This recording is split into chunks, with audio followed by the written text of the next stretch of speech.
supposed to take me ice skating today. Where were you? I'm sorry, Dewey. I got stuck at the office. So, Hal, I called the office today, and they said you took the whole day off. That's right. I spent the whole day ice skating with Dewey. Oh, you should see the boy, Lois, twirling and jumping on that ice. He did a double axel that was, quite frankly, exquisite. Hal, we've got to go over next month's budget tonight. Oh, I can't tonight, honey.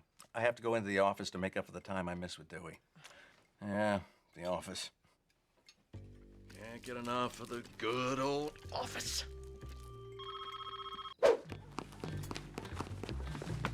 You're going to the steamroller, aren't you? So what if I am?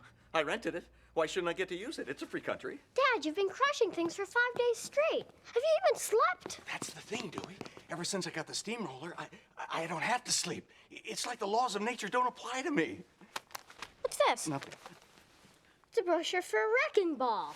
It's not even mine, okay? I'm just holding it for a friend. Dad, I think you have a problem. Why can't everyone just leave me alone?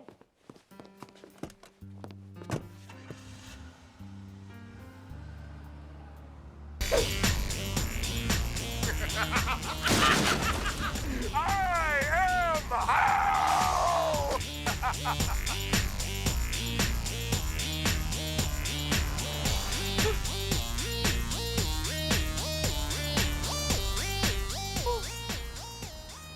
Maybe just one row?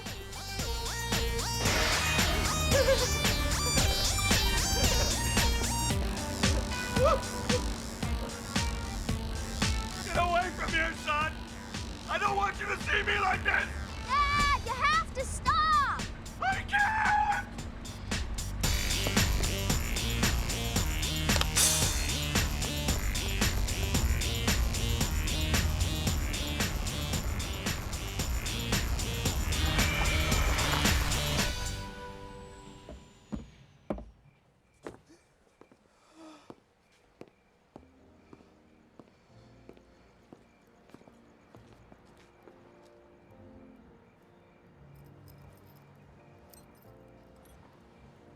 I'm proud of you, Dad.